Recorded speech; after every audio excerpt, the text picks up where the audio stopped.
সবাই বলে যে এই বুড়ো বুড়ো মানুষগুলো কী করে, 3 মাস হয়ে গেল কিছুই তো করতে পারে না। আসলে কিন্তু আমরা কেউ বসে নাই।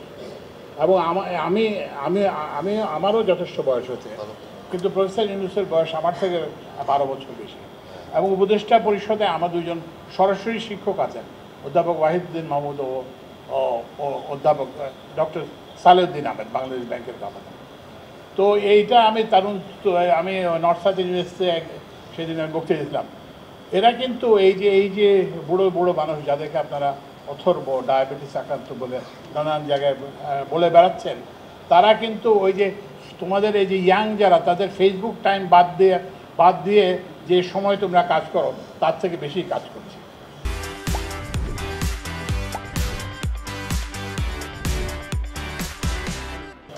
তো আমরা সেই জিনিসটাই আমরা জন্য দেখবেন যে আমাদের এটা কোনো প্রচারের প্রোপাগান্ডার কাজ নয়।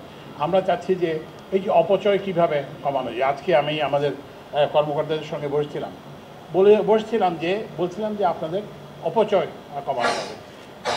আপনি বিশ্বাস করতে পারেন যে আমাদেরই একটা কোম্পানি বাপেক্স 5 কোটি টাকা করে একটা গাড়ি কিনেছে, অথচ বিদ্যুৎ খাতের অবস্থা সঙ্গীন। মানে সরকারকে 25,000 কোটি টাকা ভর্তুকি দিতে হচ্ছে, জ্বালানি খাতে, বিদ্যুৎ খাতে আরও বেশি। তো ওই জন্য এইরকম একটা প্রতিষ্ঠান, এইরকম একটা বিভাগের প্রতিষ্ঠান এই ধরনের একটা কাজে হয়েছে।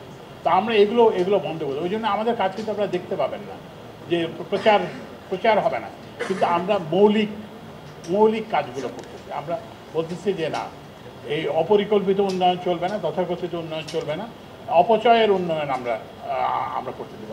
যেখানেই যাই, খুলনাতে রূপসাতে গেলাম, 8,000 কোটি টাকা দিয়ে একটা বিদ্যুৎ কেন্দ্র স্থাপন করা হয়েছে, ওখানে গ্যাস নাই। তারপরে প্রায় 40,000 কোটি টাকা দিয়ে পদ্মা রেল সংযোগ করা হয়েছে। তো এই প্রকল্প যখন পাশ হয় তখন বলা হয়েছিল যে এখানে বছরে 1400 কোটি টাকা রাজস্ব আসবে, মানে ট্রেনের থেকে। তো আমি জিজ্ঞেস করলাম যে 6 মাস তো হলো, কত টাকা পাইছো? বলে 37 কোটি টাকা।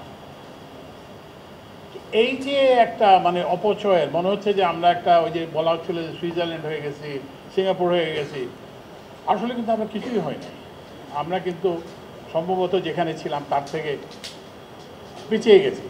এই যে সন্দ্বীপের কথা বলা হলো, এখনও সেখানে মানুষ মারা যায়, এখনও সেখানে মানুষ কাদা পানিতে মহিলারা মাথায় ঝুড়ি নিয়ে তারপরে অতিক্রম করে।